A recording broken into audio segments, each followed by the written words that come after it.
scandale de la vache folle après l'affaire du porc à la dioxine, c'est une enquête sur la sécurité alimentaire que nous vous proposons. Et une fois encore, ce qui est en question, c'est la production alimentaire intensive. Mais aujourd'hui, nous allons nous intéresser au poulet industriel, celui que vous trouvez au premier prix dans les grandes surfaces. Les conditions de production de ce poulet standard sont telles que sa consommation pourrait bien être dangereuse pour la santé.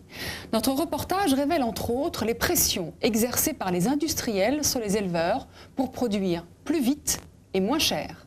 De nos jours, l'élevage d'un poulet standard dure 2 fois moins de temps qu'auparavant. Regardez cette enquête d'Alexis Blanc, Grégory Ducrot et Wilfried Boff. Poulet, les dangers du standard. Il y a les poulets que l'on élève en plein air, ceux à qui on donne un label, une appellation. Et puis il y a les autres. Ceux qui ne voient jamais le jour et qui sont produits dans des quantités astronomiques à raison de 2 millions de tonnes par an. Dans le jargon avicole, on les appelle les standards. Ils sont conçus dans ce pondoir. À ce stade, le poulet standard n'est encore qu'un œuf. On a beau chercher la fermière, on ne verra qu'un tapis roulant. L'élevage intensif peut-il garantir la qualité du produit? Et surtout, le poulet standard est-il sans danger pour la santé de l'homme?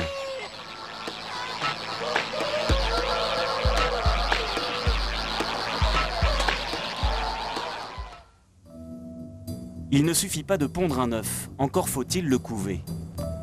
Dans l'industrie, cela fait bien longtemps qu'on a retiré cette fonction à la poule. Les écloseries ont été construites pour ça. À 30 km du Mans, cette entreprise récolte les œufs de 250 poulaillers environnants. Le directeur est un ancien éleveur, spécialisé depuis 10 ans dans la production d'œufs à grande échelle. Pour pénétrer dans l'usine, les règles d'hygiène sont draconiennes. La mécanisation est omniprésente. Qui était là en premier, l'œuf ou la poule? Ce n'est plus la peine de se poser la question. Les poules vivent dans un autre monde, bien loin des œufs qu'elles ont pondus. Ici rentre à peu près 1 200 000 œufs. 1 300 000 œufs par semaine. Avec la technologie, la fastidieuse étape du tri devient l'affaire d'un seul homme. Aux commandes d'une étonnante machine qui détecte les coquilles fêlées, un opérateur peut trier 60 000 œufs par heure. Ce qu'on a fait en fin de compte, c'est qu'on a reproduit la même chose. Au lieu de taper comme ça 1 200 000 œufs par semaine, parce qu'il y a un type qui serait sourd, eh bien on a mis des petits bâtonnets qui tapent sur les œufs avec un micro-acoustique. C'est les joies de l'automatisme, ça. Quand cette machine remplace l'oreille des hommes, plus loin, d'autres cherchent à imiter la poule. Là, on arrive, à proprement parler, dans la nurserie. C'est là où les poussins vont passer de l'état d'œuf à l'état de poussin. Nurserie, maternité, des petits noms un peu trop tendres pour ces incubateurs. Dans ces poulaillers électroniques où 60 000 coquilles attendent leur première fêlure, la température et l'hygrométrie sont modulées par ordinateur. Après 18 jours de couvaison, les poussins naissent à l'intérieur de ces placards. Alors, vous voyez, ils sont comme des... Ils sont là tranquillement, ils viennent de sortir de leur coquille, ils sont exactement à l'heure, il faut lui foutre la paix pendant encore au moins jusqu'à demain matin, avant qu'il devienne un poussin qui soit capable d'affronter la vie, c'est-à-dire de prendre son grain, de boire son eau tout de suite. Et puis, il y a le premier contact avec la main de l'homme, qui a le mérite d'annoncer la couleur. Dans leur courte vie, ils ne connaîtront pas la délicatesse.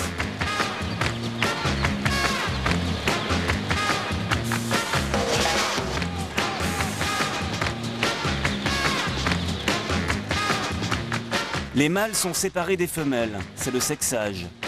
Pour ça au moins, la machine n'est pas parvenue à remplacer l'œil de l'expert.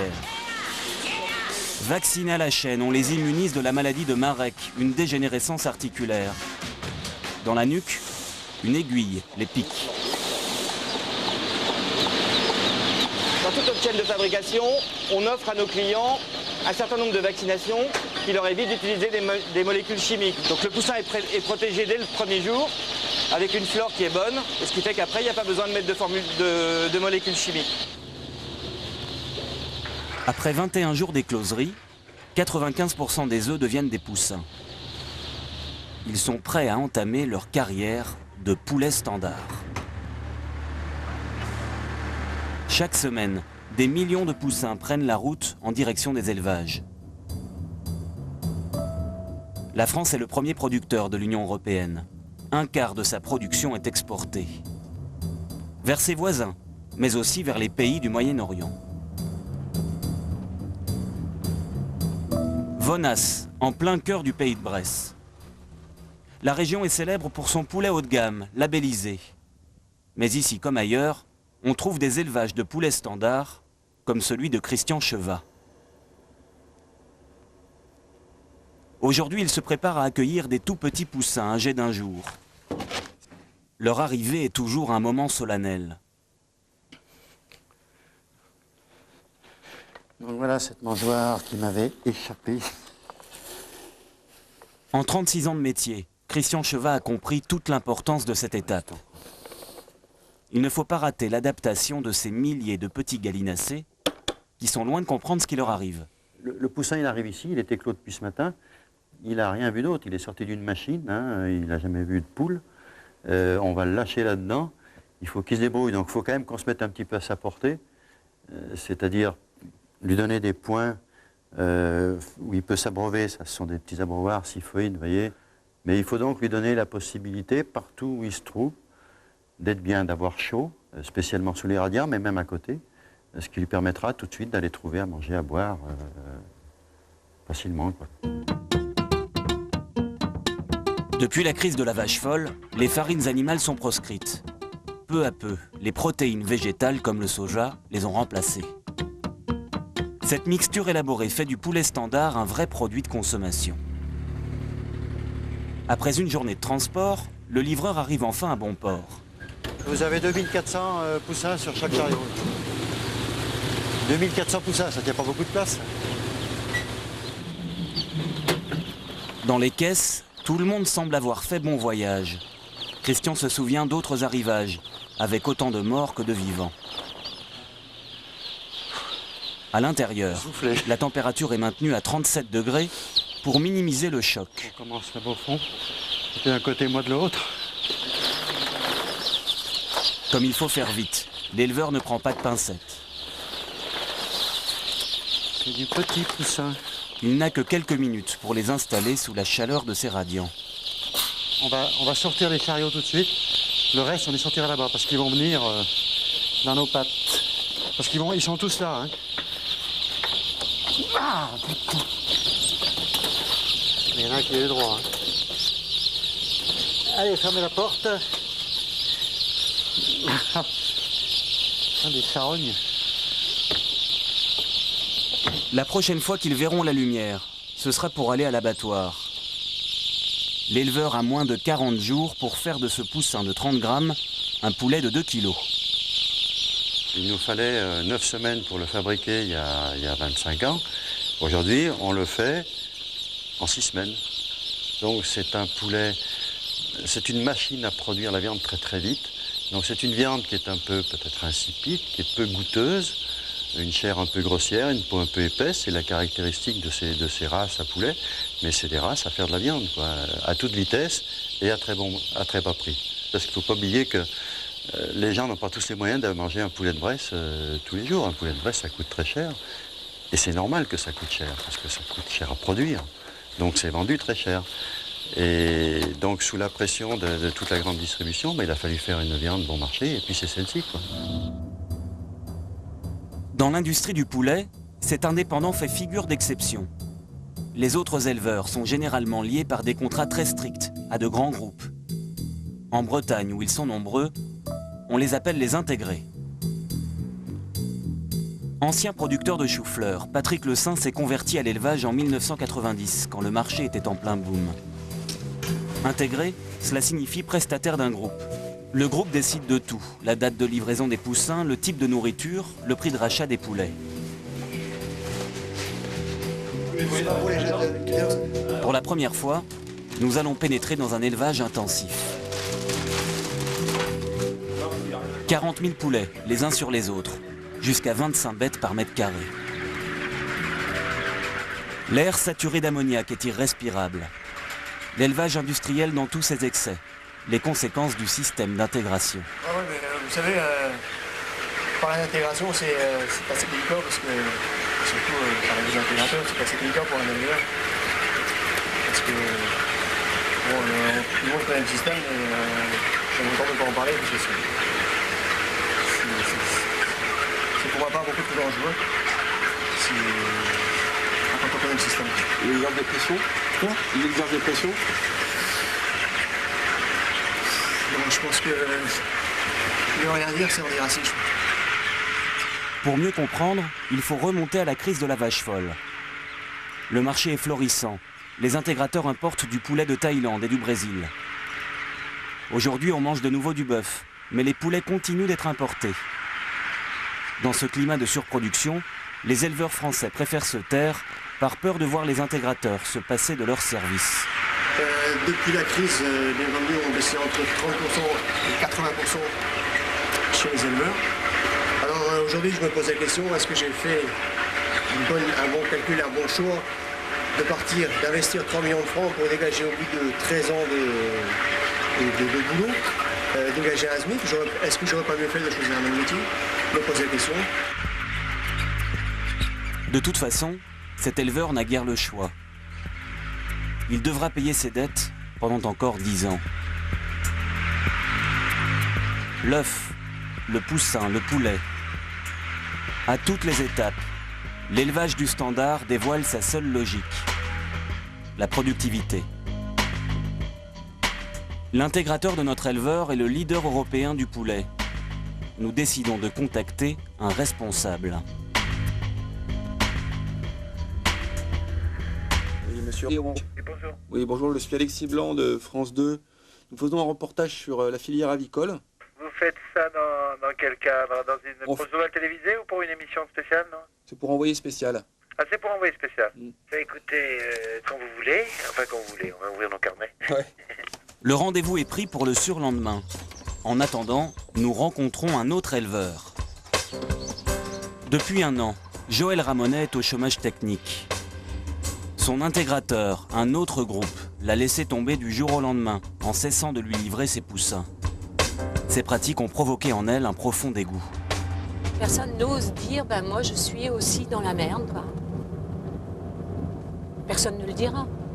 Parce que d'abord on a très peur, et puis on est tenu, on a un taux d'endettement qui est élevé, donc on est obligé tous les mois de rembourser des poulets des bâtiments, et donc on n'a pas le choix, on est obligé de se taire. Voilà mes bâtiments.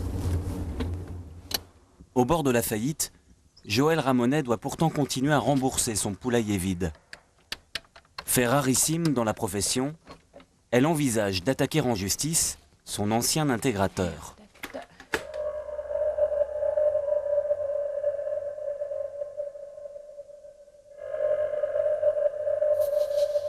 Un bâtiment vide comme ça, c'est terrible. Puis on le vit comme un échec. Alors qu'on n'est pas responsable. On vous met un aliment, on vous amène un poussin, et puis nous, on est juste bon à payer un poulailler. À une époque, ils ont eu besoin de mes poulaillers. Maintenant, la crise est là, il n'y a plus besoin. On élimine les éleveurs. On attend que les éleveurs crèvent tout seuls. D'un côté, les grands groupes imposent une baisse des prix aux éleveurs français. De l'autre, ils alimentent cette crise en important massivement. Comment justifie-t-il ce double jeu? Et d'où vient le poulet vendu? Pour le savoir, nous attendons notre rendez-vous avec le leader européen, dont une partie de la production est délocalisée au Brésil. Bon, je voulais vous dire qu'on renonce à notre rencontre. Pourquoi? Pour de multiples raisons. La première, c'est que je suis débordé. La deuxième, c'est que on a des tas de problèmes à résoudre. Et puis la troisième, c'est que, il y a une certaine volonté de mon groupe de ne pas communiquer en l'état actuel des choses. Le groupe ne souhaitant pas nous recevoir, nous décidons d'aller à sa rencontre, dans les rayons d'un supermarché. Ici, le poulet est en promotion, à 2,30 € le kilo. Mais au juste, d'où vient-il? Depuis la crise de la vache folle, pour les poulets non transformés, la loi oblige à mentionner le pays d'origine. Traçabilité, le responsable du rayon frais n'a que ce mot à la bouche. Nous, on a voulu aller plus loin dans la démarche avec nos fabricants et nos éleveurs. Et on s'est dit que pour le consommateur, il serait intéressant d'avoir le lieu d'élevage. Les producteurs de cette grande surface indiquent la provenance de leurs poulets, nés, élevés et abattus en France. Qu'en est-il des produits à marque? Sur les produits à marque aujourd'hui, c'est de la responsabilité de l'industriel qui produit sa marque de mettre en place l'ensemble des moyens de contrôler sa traçabilité et sa qualité et de respecter la législation et d'aller plus loin que la législation s'il le veut pour sa marque. Donc moi aujourd'hui, je peux difficilement vous parler de ce que veut mettre JL en place sur sa traçabilité matière première pour sa marque. Nous ne saurons pas si ces escalopes sont françaises, asiatiques ou sud-américaines. Sur les 3 marques de plats cuisinés en rayon ce jour-là, seul le leader européen n'indique pas la provenance de sa viande. À sa décharge, les producteurs peuvent se limiter au lieu de fabrication du plat.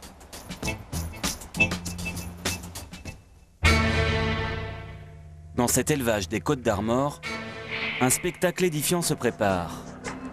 Le ramassage mécanique. 40 000 poulets attendent le grand départ, en suffoquant. Auparavant, il fallait 8 personnes pour s'acquitter de cette tâche ingrate. Aujourd'hui, une curieuse machine a pris la relève. Paroxysme de l'élevage industriel, cet engin digne d'un mauvais film fantastique fonctionne comme une moissonneuse-batteuse. Aspirés, les gallinacés sont violemment projetés dans ces casiers.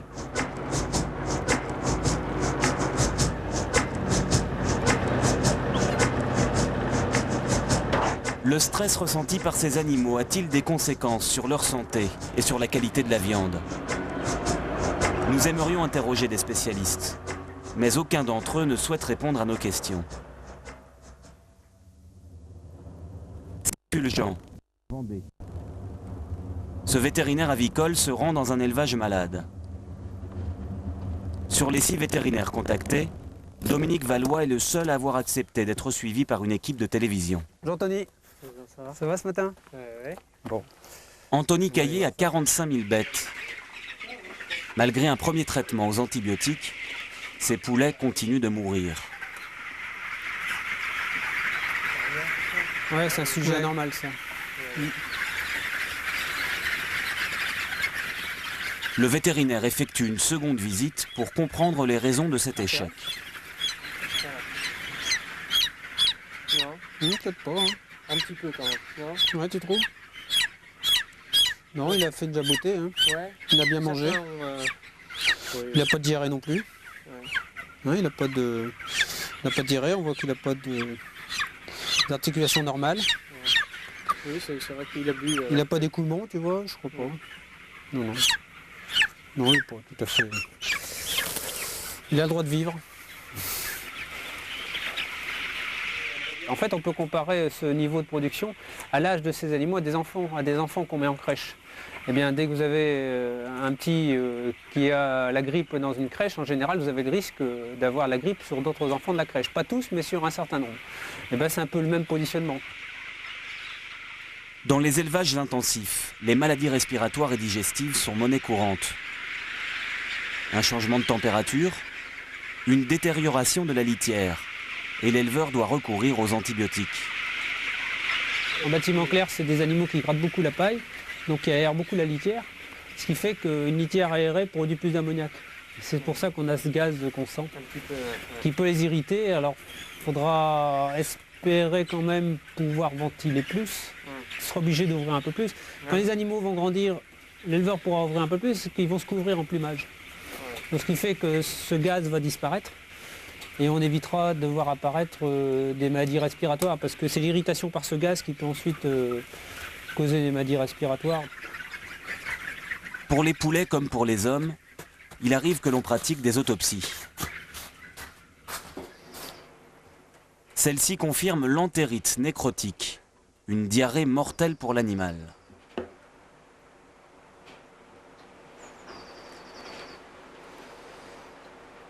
On a la même chose, hein. Même lésion d'entérite nécrotique. Là. sur celui-là. Ouais. Ça va jusqu'à... Ouais, ça va jusqu'au dieu de... Alors, ça agit de mâle, hein. Toujours. Hein. Ouais, là aussi. Ça agit des mâles. Ouais. Non. La rechute de cet élevage malade n'est pas un cas isolé. Une étude récente démontre que la plupart des microbes trouvés dans la viande résistent aux traitements antibiotiques. Pour en savoir plus, il faut se rendre à l'AFSA. Basée dans les Côtes-d'Armor, cette agence veille à la sécurité sanitaire des aliments. Ici, les manipulateurs contaminent des poussins avec ces biberons et testent sur eux de nouveaux médicaments pour mieux comprendre le phénomène d'antibiorésistance. Donc l'antibiorésistance, c'est la capacité des bactéries à développer une résistance vis-à-vis d'un ou plusieurs antibiotiques. Là, on voit qu'il y a 4 souches de campylobactères là, sur les 60 testées qui sont résistantes, légèrement résistantes à l'ampicilline. Chaque année en Grande-Bretagne, le campylobactère provoquerait 400 000 intoxications alimentaires chez l'homme.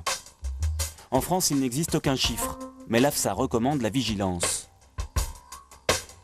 La pression que peut mettre l'éleveur, il peut dire moi mes animaux sont malades, il faut absolument me les soigner parce que je vais perdre des sous, parce qu'ils sont tous en train de mourir. Et donc il me faut un antibiotique. Et comme un patient va dire voilà, moi j'ai une angine, je veux un antibiotique parce que je veux être guéri rapidement. Et l'éleveur risque de faire une pression un peu sur le vétérinaire, comme le patient fait pression sur le médecin, pour avoir de l'antibiotique. Donc en fait, il y a une campagne un peu pour que les éleveurs aussi prennent conscience de ça. Après tout, les éleveurs ne font que retourner sur les vétérinaires la pression qu'ils subissent. Depuis 1998, l'utilisation d'antibiotiques est interdite à titre préventif. En revanche, elle est autorisée quand les animaux tombent malades. Pour ce propriétaire d'un immense élevage de 120 000 poulets, la loi est inadaptée. Il y a eu des dérèglements digestifs qui nous ont obligés à certains moments, sous prescription vétérinaire, à utiliser des antibiotiques que l'on n'utilisait pas avant. Et bon, là, l'équilibre se refait petit à petit. Et bon, l'utilisation d'antibiotiques ne se fait plus qu'à titre curatif et sous conseil vétérinaire. On a une ordonnance attitrée à chaque utilisation d'antibiotiques. Et s'il y a une utilisation d'antibiotiques, il y a une prescription vétérinaire. Malheureusement, c'est à notre charge. Les vétérinaires, ils viennent à chaque fois dans votre élevage pour venir constater que les bêtes sont malades? Non, et puis je ne voudrais pas qu'ils me prescrivent chaque fois 250 balles pour le déplacement. Des ordonnances sans vétérinaire, des pathologies chroniques et des élevages bourrés d'antibiotiques. C'est ce que nous découvrons en caméra cachée. Quand nous demandons des explications, les réponses sont un peu floues. Là, c'est de la vitamine C. Vos médicaments, il nous dira à quoi ça sert? Non, ça va, mais c'est l'autre, là. L'autre? Là. Ça, c'est de... Oh, mais ça, c'est de... Non, c'est de la vitamine C. Non, celui-ci, là. Ouais, c'est la même chose. Non, mais juste me dire à quoi ça sert. Ah ben ça, quand il y a une litière qui se dégrade, c'est souvent vers l'âge de 21-22 jours. Bon, il y a une mauvaise assimilation de l'aliment et on est obligé de rajouter de l'antibiotique. Disons qu'on l'a surtout mis plus quand on a eu la suppression de la farine animale. Là, ça a été... Bon, là on a été obligé de doper parce qu'on ne maîtrisait pas la formule alimentaire. Là, pendant je dirais pendant 1 an ou 6 mois, les litières, elles ne tenaient pas. Donc là, on a matraqué. Bon, maintenant, je dirais que la maîtrise de la formulation s'est améliorée avec des produits végétaux seulement. Donc, je dirais, on regarde les fiches techniques, on en a mis à 3 semaines. Ici, on a mis un coup d'antibiotique à 3 semaines. Bon, là, ça doit passer le cap jusqu'à qu'ils partent. Même si des améliorations semblent possibles, le mal est fait. Pendant toutes ces années de surmédication du cheptel, les souches microbiennes ont développé des résistances irréversibles. Dans les 10 élevages que nous avons visités, nous avons trouvé 8 fois ces pots à étiquette rouge. Les abus semblent peu sanctionnés. Ces traitements ont-ils des effets sur l'être humain? Réponse à l'AFSA.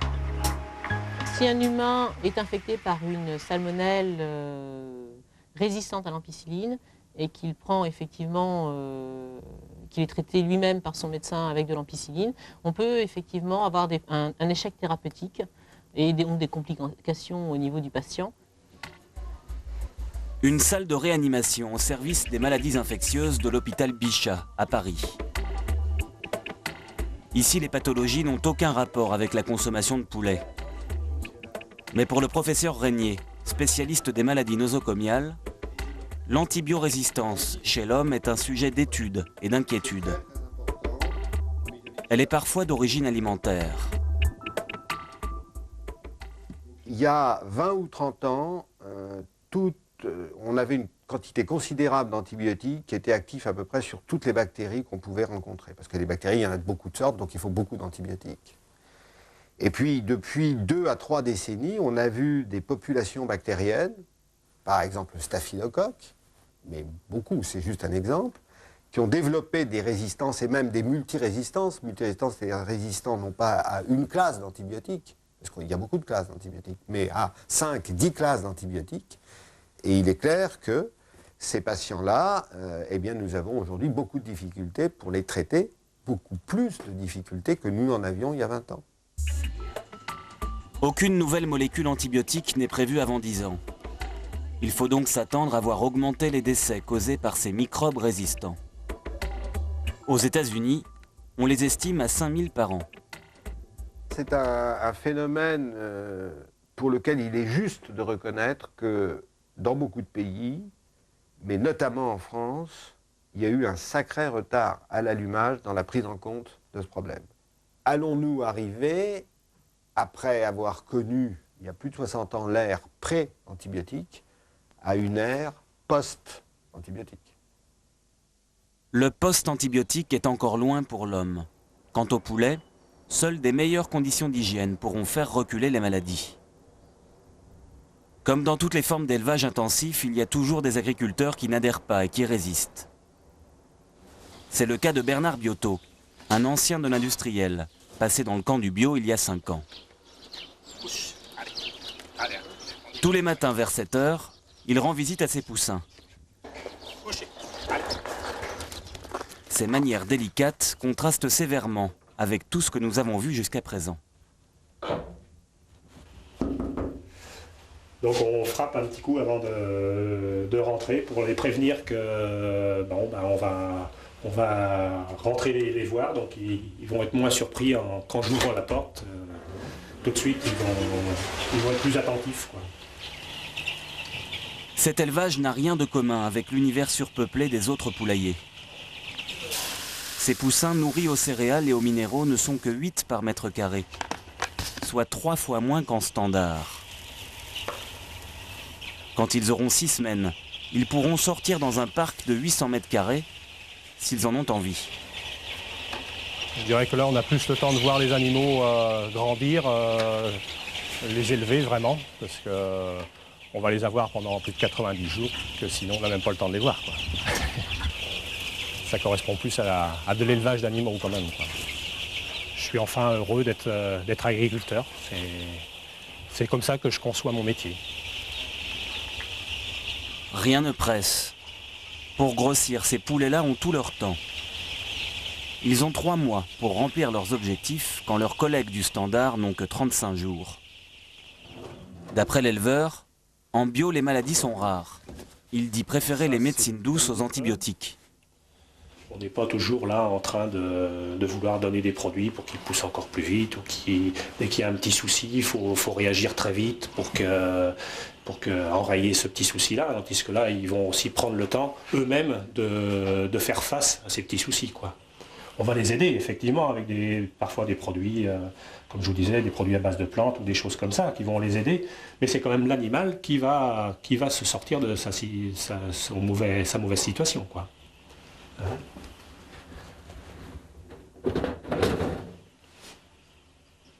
Après, dans l'élevage, on leur met des bagues. On va les baguer à l'aile, les poulets. Et cette bague inviolable, parce qu'une fois qu'elle est qu'elle est clipsée, eh bien, on ne peut plus l'ouvrir. Et ça va accompagner le poulet jusque dans l'assiette du consommateur. Et donc, on va retrouver par le numéro l'éleveur. Numéro 57, c'est mon numéro d'élevage. 7h30, petit déjeuner en famille. Tout le monde a soutenu Bernard dans sa reconversion.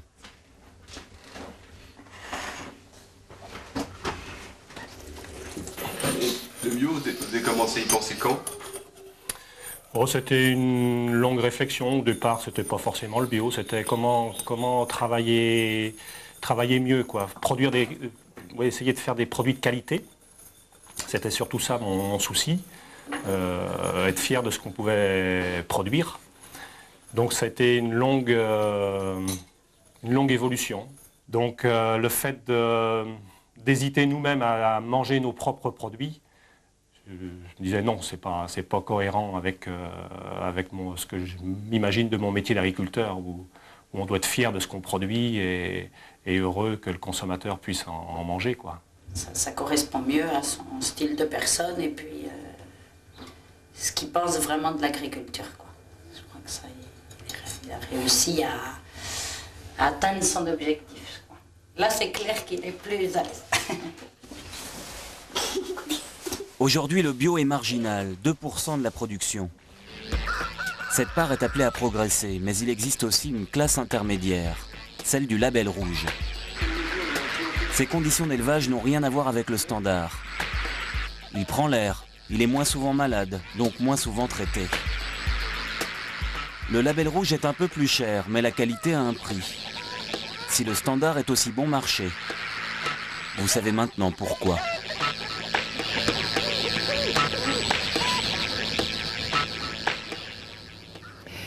Grégory, bonsoir.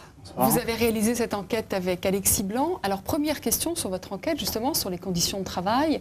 Vous racontez à un moment dans votre reportage qu'un seul vétérinaire en Bretagne a accepté de vous rencontrer, de vous parler de son travail. Pourquoi autant de mystères encore dans la filière du poulet? On a l'impression effectivement qu'il y a une espèce de loi du silence dans la filière du poulet. Dès qu'on est arrivé en Bretagne, donc dans le territoire des intégrateurs, toutes les réponses que nous avons eues étaient négatives. On nous déconseille de nous recevoir et il a fallu forcer des portes pour arriver au bout de cette enquête. Mais pourquoi autant de mystères? Effectivement, il y a quelque chose à cacher. Ce sont les antibiotiques curatives qui mettent en danger ensuite les personnes humaines peut-être, les conditions d'élevage des poulets qui sont absolument déplorables, tout un tas de symptômes qui font qu'effectivement... Vous ne souhaitez pas qu'une caméra soit présente. Exactement. Alors comment est-ce que le consommateur aujourd'hui peut-il s'y retrouver? Pour tous les produits qui sont élevés en France, il y a une traçabilité avec une étiquette né, élevé, abattu en France. Pour tous les produits qui sont sous forme de plats préparés, là c'est le flou le plus total. Alors qu'est-ce qui se passe pour ces produits justement? Généralement, globalement, ce sont des poulets qui sont élevés en Amérique du Sud, comme par exemple en Brésil. La traçabilité, il n'y a aucune traçabilité. Les farines animales ne sont pas encore interdites dans ces pays. Donc les normes ne sont pas les mêmes qu'en France? Pas du tout. Mais par contre, dès que le pays rentre en France ou rentre en Europe... Dès que le poulet rentre... Dès que le poulet rentre en France, on le retrouve sous l'étiquette F, qui veut dire français. Et là, le consommateur est complètement perdu. Il ne peut pas s'y retrouver. Alors, cette filière du poulet est en crise. Aujourd'hui, on apprend que le premier producteur et exportateur de poulet en Europe annonce un plan de restructuration. 3000 emplois pourraient être supprimés dans cette filière. Alors, pourquoi une telle crise? Comment est-ce qu'on en est arrivé là? À la suite de la vache folle, on a demandé aux producteurs de poulet de produire plus, toujours plus. Aujourd'hui, le consommateur s'est retourné sur la viande rouge. Il y a une crise. On ferme tout simplement les robinets et on demande aux éleveurs d'arrêter leur production. Très bien, merci Grégory. Et maintenant, une question par... Boyer à Couvage est une entreprise spécialisée dans la production de volailles d'un jour.